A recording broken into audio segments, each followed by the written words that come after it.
सोचिए,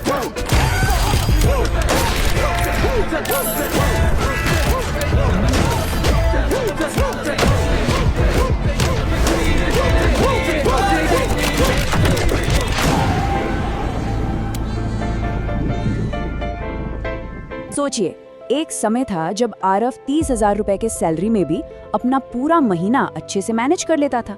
फिर उसकी लाइफ में एक बड़ा जंप आया और उसकी सैलरी 80,000 रुपए हो गई। उसे लगा कि भाई अब तो वो बहुत पैसे बचाएगा।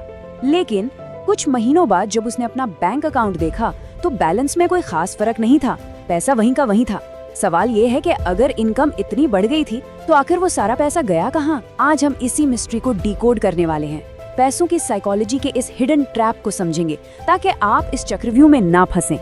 तो चलिए आरव की इस कहानी को थोड़ा और करीब से देखते हैं। जब वो 30,000 कमाता था तो सोच समझ कर खर्च करता था। फिर समय के साथ मेहनत रंग लाई और उसकी सैलरी सीधा 80,000 हो गई। ये कोई छोटा इंक्रीमेंट नहीं था, बल्कि एक बहुत बड़ा जंप था। कायदे से तो उसकी सेविंग्स रॉकेट की तरह बढ़नी चाहिए थी, राइट? लेकिन हैरानी की बात ये थी कि इतनी बड़ी छलांग के बावजूद उसके बैंक अकाउंट का बैलेंस जस का तस था। ऐसा लग रहा था जैसे पैसे आए और हवा में गायब हो गए। अब यहाँ सबसे बड़ा सवाल ये उठता है कि पैसा गया कहाँ? क्या आरव अचानक से बहुत ज्यादा लापरवाह हो गया था? क्या उसने पैसे उड़ाने शुरू कर दिए थे? या फिर कोई ऐसा इनविजिबल साइकोलॉजिकल ट्रैप था जो चुपचाप उसके बैंक अकाउंट को खाली कर रहा था? अगर हम आरव की सैलरी के इस पूरे टाइमलाइन को देखें तो पिक्चर एकदम क्लियर हो जाती है। ईयर 1 में 30,000, फिर 45,000, 60,000 और फाइनली 80,000। शुरुआत में सब कुछ एकदम बजट में चलता था, लेकिन जैसे जैसे सैलरी के ये नए माइलस्टोन्स आते गए, खुद को रिवॉर्ड करने की इच्छा भी बढ़ती गई। इसे हम इंस्टेंट ग्रेटिफिकेशन कहते हैं कि भाई मैंने इतनी मेहनत की है तो एक अच्छी घड़ी तो बनती है या एक बढ़िया रेस्टोरेंट में खाना तो बनता है। और बस यहीं से एंट्री होती है हमारे सबसे बड़े विलन की, जैसे कहते हैं लाइफस्टाइल इन्फ्लेशन। ये कोई ऐसा चोर नहीं है जो ताला तोड़कर आता है, ये बहुत ही साइलेंटली काम करता है। इसका सीधा सा मतलब ये है कि जैसे जैसे आपकी इनकम बढ़ती है, आपके खर्चे और लाइफस्टाइल चॉइसेस भी बिल्कुल उसी स्पीड से बढ़ने लगते हैं। नतीजा, आपकी बढ़ी हुई इनकम आपको फाइनेंशियल सिक्योरिटी नहीं देती, बल्कि सिर्फ आपके खर्चों का बिल बढ़ा देती है। इस गणित को समझना बहुत इंटरेस्टिंग है। आरव की पुरानी रियलिटी देखिए। 30,000 की इनकम थी, 25,000 खर्च होते थे और वो आराम से 5,000 बचा लेता था। अब नई रियलिटी देखिए, इनकम बढ़कर 50,000 हो गई, लेकिन खर्चे भी 47,000 तक पहुंच गए। सेविंग्स अभी भी लगभग उतनी ही हैं। हुआ क्या? कपड़ों के ब्रांड बदल गए, बाहर खाने की फ्रीक्वेंसी बढ़ गई, थोड़े से कन्वीनियंस वाले अपग्रेड्स हो गए और ये छोटे छोटे अपग्रेड्स पूरी की पूरी बढ़ी हुई सैलरी को निगल गए। अब आप सोच रहे होंगे कि इंसान ऐसा करता क्यों है? इसके पीछे पैसों की साइकोलॉजी का एक बहुत ही डीप कॉन्सेप्ट है, जिसे हेडोनिक अडैप्टेशन कहते हैं। होता क्या है कि हमारा दिमाग किसी भी नई लग्जरी या सुख सुविधा को बहुत जल्दी अडैप्ट कर लेता है। जो चीज़ कल तक आपके लिए एक बहुत बड़ी लग्जरी थी, कुछ ही हफ्तों में वो आपके लिए एक बेसिक नीड यानी नॉर्मल चीज़ बन जाती है। इसे आरव के डेली कम्यूट के एग्जाम्पल से समझते हैं। सबसे पहले वो पब्लिक ट्रांसपोर्ट से सफ़र करता था, फिर उसने थोड़े पैसे जोड़कर एक बाइक खरीदी। कुछ दिनों तक उसे बहुत खुशी मिली, लगा कि लाइफ सेट हो गई, पर फिर वो भी नॉर्मल हो गया। फिर उसने कार में अपग्रेड किया। ये हेडोनिक अडैप्टेशन का परफेक्ट एग्जाम्पल है। जीने की कॉस्ट तो लगातार बढ़ती जा रही है, लेकिन जो सेटिस्फैक्शन का लेवल है वो बहुत जल्दी एक जगह आकर रुक जाता है। यहीं पे लोग एक बहुत ही खतरनाक I can afford it trap में फंसते हैं। देखिए, किसी चीज की ईएमआई को हर महीने भर पाना और अपने फ्यूचर के लिए एक फाइनेंशियली स्मार्ट डिसीजन लेना, ये दोनों बिल्कुल अलग बातें हैं। अक्सर हम सिर्फ ये देखते हैं कि हाँ, मैं इसके मंथली पेमेंट अफोर्ड कर सकता हूँ, लेकिन हम ये पूछना भूल जाते हैं कि क्या ये मेरे लॉन्ग टर्म गोल्स के लिए सही है। और हाँ, सोशल मीडिया के इस दौर में ये प्रेशर और भी ज्यादा है। हम जो ऑनलाइन देखते हैं और जो असली फाइनेंशियल रियलिटी होती है, उसमें जमीन आसमान का फर्क होता है। किसी दोस्त के नई चमचमाती कार के पीछे अक्सर एक हाई इंटरेस्ट लोन होता है। महंगी वेकेशंस की फोटोज के पीछे जीरो इमरजेंसी फंड हो सकता है। और वो लेटेस्ट प्रीमियम स्मार्टफोन, वो अक्सर रोज के फाइनेंशियल स्ट्रेस का कारण होता है।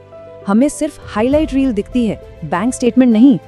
एक और बात, लाइफस्टाइल इन्फ्लेशन का मतलब ये नहीं है कि आप रातों रात एक ऑडी खरीद लेंगे। ये बहुत ही छोटे छोटे खर्चों का जाल है।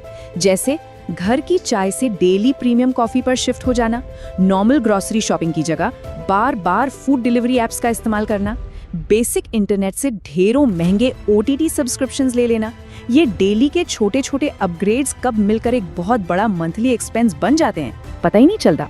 इसके अलावा पैसा कई बार एक इमोशनल रिवॉर्ड सिस्टम बन जाता है। ऑफिस में बॉस से बहस हो गई, मूड खराब है, तो चलो रिटेल थेरेपी कर लेते हैं, कुछ शॉपिंग कर लेते हैं। बहुत अच्छा दिन गया तो महंगे रेस्टोरेंट में पार्टी करते हैं, प्रमोशन मिला, नया फोन ले लिया। यहाँ तक कि अगर बोर हो रहे हैं तो भी बिना सोचे समझे ऑनलाइन शॉपिंग कर ली। हमने अपनी फीलिंग्स को सीधा अपने वॉलेट से जोड़ दिया है। आरव के लिए टर्निंग पॉइंट तब आया जब उसने एक दिन बैठकर अपने पुराने बैंक स्टेटमेंट्स को एनालाइज किया।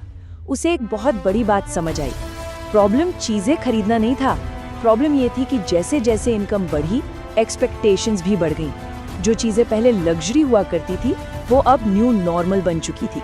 और सच तो ये था कि वो तब भी उतना ही खुश था जब उसकी सैलरी काफी कम थी। Section 2, breaking the cycle. Conscious spending के लिए कुछ प्रैक्टिकल फ्रेमवर्क्स। तो अब सवाल ये है कि इस साइकिल को तोड़ा कैसे जाए। इसके लिए 3 बहुत ही सिंपल लेकिन पावरफुल रूल्स हैं। पहला, लाइफस्टाइल अपग्रेड करने से पहले अपनी फ्यूचर सेविंग्स को बढ़ाएं। दूसरा, हर लग्जरी अपग्रेड को परमानेंट ना बनाएं, कभी कभी ट्रीट की तरह एंजॉय करें। और तीसरा, अपनी पुरानी बेसलाइन को याद रखें। ऐसा नहीं है कि खर्च नहीं करना है, लेकिन सैलरी बढ़ते ही सबसे पहले उस एक्स्ट्रा पैसे का एक हिस्सा सीधा आपके गोल्स के लिए ऑटो इन्वेस्ट हो जाना चाहिए। एक बहुत ही प्रैक्टिकल तरीका है द 72 आवर रूल। जब भी आपको कोई बड़ा नॉन एसेंशियल खर्च करने का मन करे तो बस 72 घंटे यानी 3 दिन का वेट करें। इसे पॉज बिफोर यू पे मेथड भी कहते हैं। अक्सर जो चीज़ हमें आज बहुत ज़रूरी लग रही होती है, 3 दिन बाद उसकी वो अर्जेंसी ख़त्म हो जाती है। ये छोटा सा गैप आपको एक बहुत बड़े इम्पल्सिव डिसीजन से बचा सकता है। इसके साथ ही खुद का एक मंथली लाइफस्टाइल ऑडिट करना बहुत हेल्पफुल होता है। सबसे पहले अपनी बेसिक नीड्स को देखें, फिर उन खर्चों को आइडेंटिफाई करें जो सिर्फ कन्वीनियंस या आलस की वजह से हो रहे हैं, और फाइनली उन गैर ज़रूरी लाइफस्टाइल अपग्रेड्स को स्पॉट करें जो आपकी नई सैलरी को ड्रेन कर रहे हैं।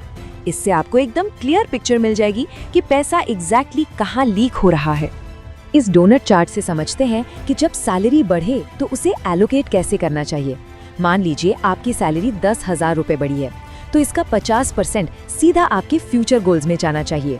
30% आप अपने लाइफस्टाइल को एंजॉय करने में लगा सकते हैं और बाकी 20% अपनी बढ़ती ज़रूरतों के लिए एक्स्ट्रा बफर के तौर पर रख सकते हैं।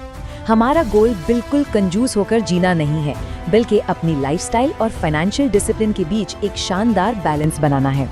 अगर आज की इस पूरी चर्चा से आपको सिर्फ एक बात याद रखनी हो तो वो ये है, असली फाइनेंशियल प्रोग्रेस का मतलब ये है कि आप पूरे कॉन्फिडेंस के साथ कह सकें कि हाँ, मैं इसे अफोर्ड कर सकता हूँ, लेकिन मुझे इसे खरीदने की कोई ज़रूरत नहीं है। सच्ची वेल्थ ये नहीं है कि आप कितनी महंगी चीज़ें खरीद सकते हैं, बल्कि ये है कि आपके पास कितनी चॉइसेस और कितना कंट्रोल है। आरव को ये बात अच्छे से समझ आ गई। उसे रियलाइज हुआ कि ट्रू फ्रीडम का मतलब सिर्फ बैंक में ज़्यादा पैसा होना नहीं है, बल्कि अपनी चॉइसेस पर एब्सोल्यूट कंट्रोल होना है। उसने जानबूझकर अपनी पूरी इनकम को लाइफस्टाइल कमिटमेंट्स में लॉक नहीं किया, और इसी वजह से आज वो पहले से कहीं ज़्यादा फाइनेंशियल फ्लेक्सिबिलिटी और शांति एंजॉय कर रहा है। तो इस एक्सप्लेनर को ख़त्म करते हुए मैं आपके लिए एक सवाल छोड़कर जा रहा हूँ। सोच कर देखिए, अगर कल को आपकी इनकम 30% बढ़ जाए तो क्या आपकी सेविंग्स बढ़ेंगी या फिर सिर्फ आपकी लाइफस्टाइल बदलेगी? राइज विद इन के आज के इस एपिसोड में इतना ही। याद रखिए, पैसा बढ़ने के साथ अगर आपकी ज़रूरतें भी बढ़ती ही चली गईं तो आपको फ्रीडम कभी नहीं मिलेगी, लेकिन अगर इनकम बढ़ने के साथ आपकी फाइनेंशियल चॉइसेस बेहतर हुई तो आप सच में राइज करेंगे।